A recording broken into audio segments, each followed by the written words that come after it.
Hey, this is Cathy with City Farmhouse Studio. Today I want to talk to you about the machine knit sweater wrap scarf.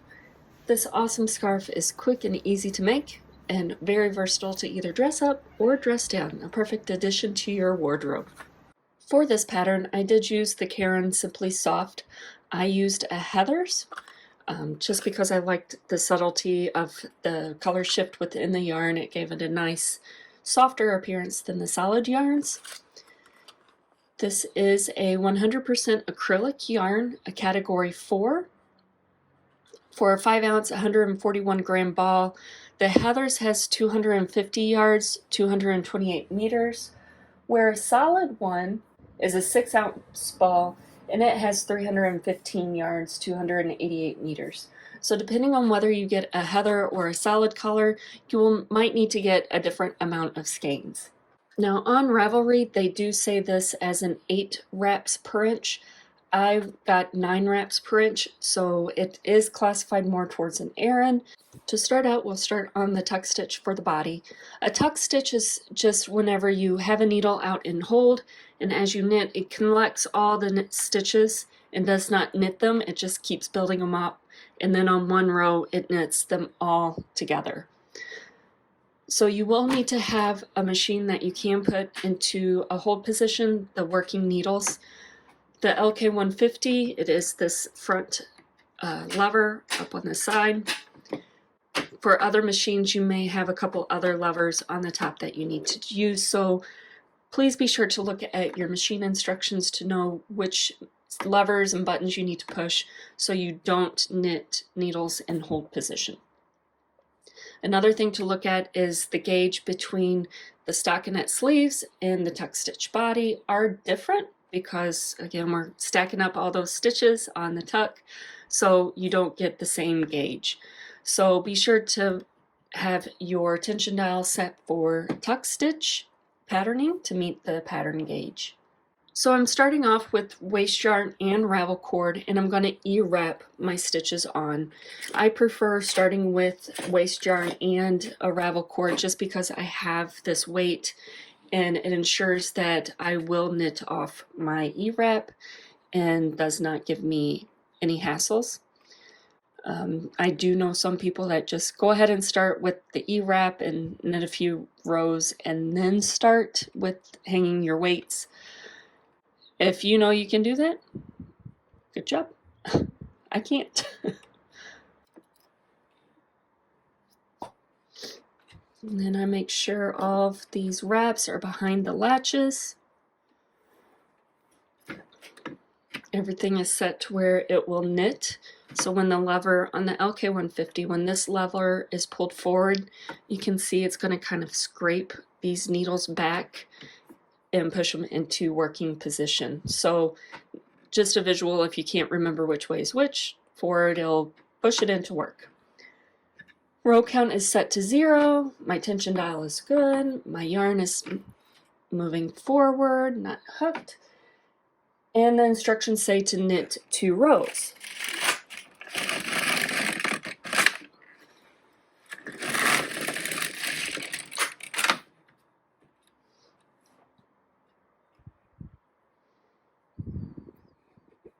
Now this is where we're going to start setting up the needle positioning for the tuck stitch. LK150s come with this pusher where it has a needle with 3 needles open, a needle 3 open. And this is what I'm going to use to hand manipulate the tuck stitches on the LK150 since it does not have any patterning capabilities. What you're going to need to do is start with the ends and pull all of those into hold. So you can see we have 1 needle pulled out, 3 in work, 1 pulled out, 3 in work all the way, and we have a needle pulled out on each end. Now whenever you cast it on, you'll notice that 1 extra stitch on the odd side, and that is to create this extra stitch over here. You have 4, 4, 4, 4 pattern, and you need that 1 more to finish this one off. Alright, so looking back in the instructions, I'm going to move my carriage towards me and make sure my yarn is not hooked in my weaving wheel. And this is where we're going to want to put those levers to not knit the stitches and hold. So you can see there is where I'd push it forward to knit. Here it'd slide past it and I'll keep that stitch and hold. So with those set on both sides, so each direction you're knitting, this will affect when you row this, knit this way. The right side carriage will affect whenever you knit towards the right. And I want to knit 3 rows.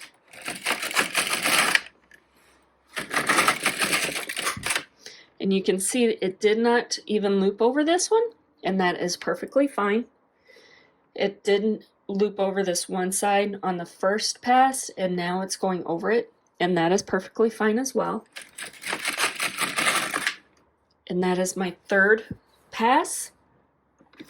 Now on this side of the carriage, I'm going to put it towards knit, and I'll knit 1 row, and now you can see it knit all those stitches together off on 1 loop. Now I want to make sure I put that back into hold,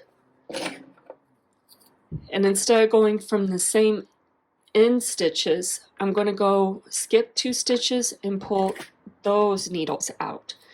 So we did have our holds on the 1st and 4th needle, and now we're going in the center of all of those positions.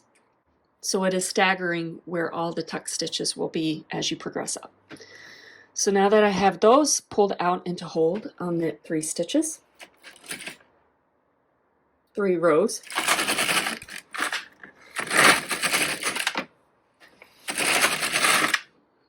and now after the 3rd row, I'm going to push this one to where it will knit all of those needles. Knit my 4th row. Be sure to flip it back. And then we're back to pulling out the edge stitches. Knitting 3 rows.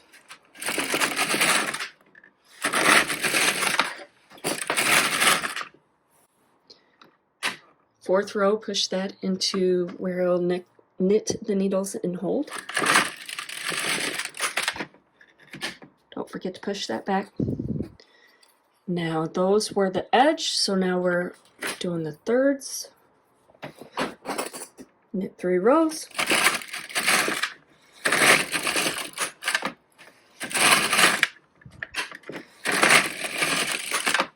And you continue just in that fashion, alternating the edges to the 3rd stitches, 3 rows of tuck, 1 row of stockinette to knit them all off.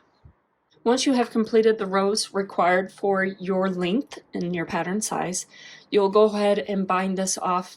I used a back stitch bind off because it does match the E-wrap cast on, so that you get a nice stretchy hem to then connect to your sleeves. Now, one of the things about tuck stitch is that it does curl on itself. So if you prefer, you can add an additional edging to help flatten this out, and then you don't have to steam kill the acrylic so that it would lay flat. One of the options would be to crochet an edge on it. Another option that I'm going to show you is how to do an I-cord, adding that onto the edge. What you'll need to do, I've pulled out 5 needles and gone ahead and E-wrapped those. On my right side of the carriage, this back lever on an LK150, I've pulled forward. It's the circle. And that means whenever I slide it across, going to the right, it will not knit those rows. Now, we will be working up the edge, so it is kind of backwards from what you think, where instead of hanging it down and working this way, working it up, at least in my mind, you need to hang it to where it will move down with whatever is being knit. So the bottom right corner, I'm going to pick up the edge stitch and hang it on the far left needle, and I'm going to hold the tail from the E-wrap, and I'm going to knit one row,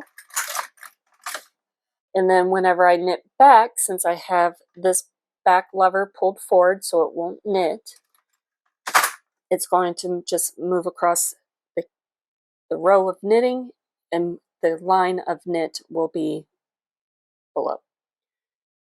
I'm going to hang a claw weight so that it continues to knit.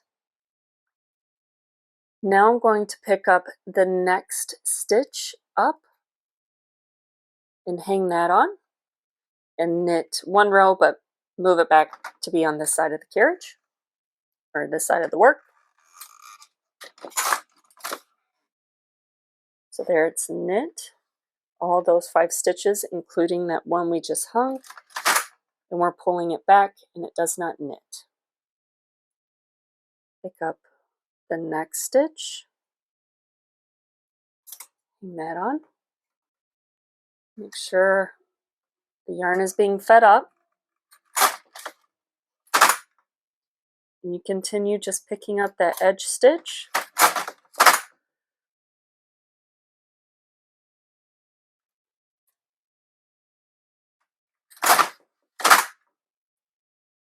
And going across.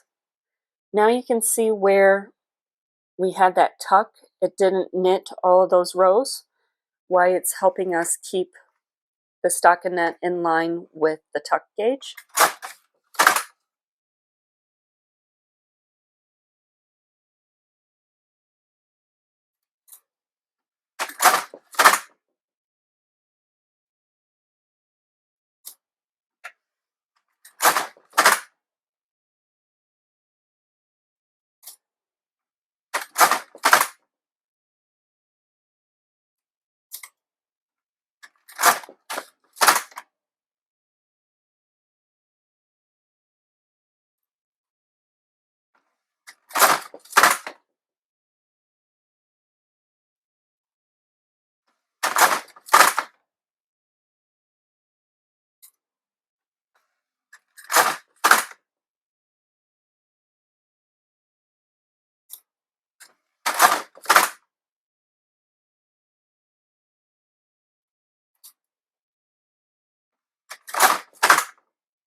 And there you can see as we're going, the added stitches already is preventing some of that curl, and it just tucks itself over to finish that edge.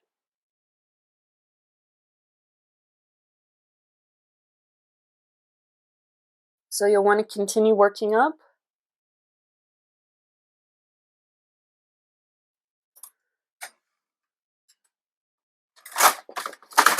This side of the garment, and then you'll want to do the opposite side. So already you can see how it's stopping the curl. There still is a little bit, but this has not been blocked. And then versus the other side that is really rolling on itself. So you'll want to continue the I-cord all the way up. I'll rehang these stitches and continue on. And then you'll want to do the opposite side as well. For the sleeve, you begin very similarly to the body. Waste yarn, ravel cord, an E-wrap cast on, row count to 0, and I have gone ahead and readjusted my gauge dial to meet the stockinette gauge. So now it says to knit 6 rows for all of the sizes.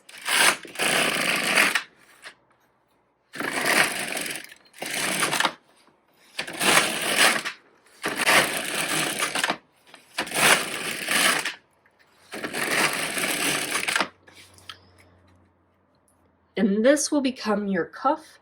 And again, since I don't have a ribber, this will be the 2x1 ribbing.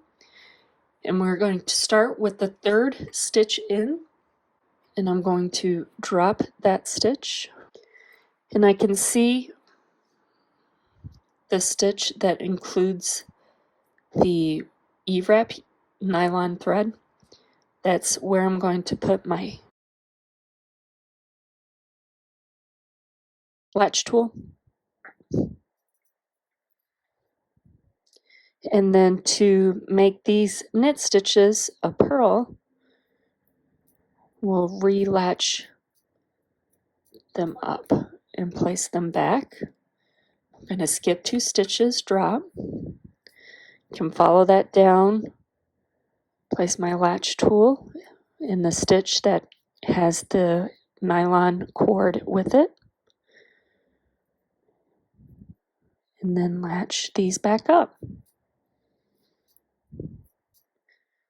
Latching back up as a purl stitch is very easy.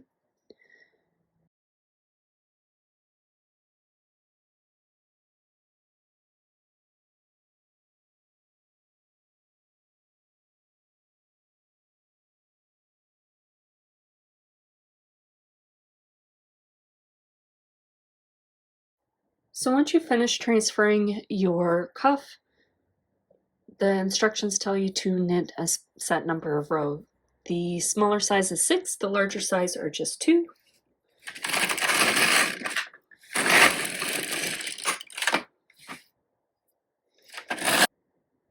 After you knit your straight rows, we'll begin increasing for the sleeve width, and you increase 1 stitch alternating the sides of the bed, 1 stitch every 4 rows for the smaller sizes, 2 rows for the larger ones.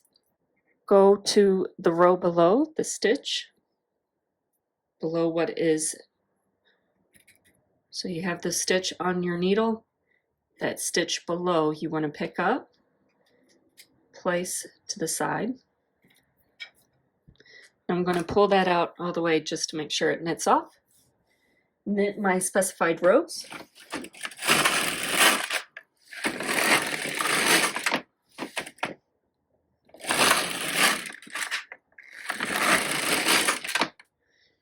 And now I am ready to do that on the opposite side.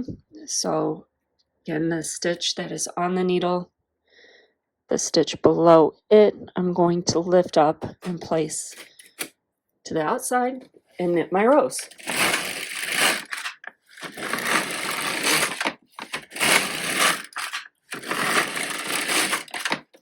And I just keep on continuing that, going to the right side of the bed.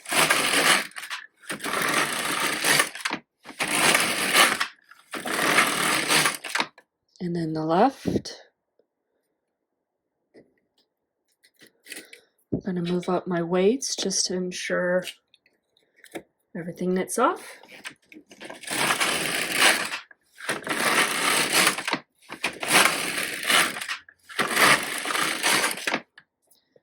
And that was my left side, so now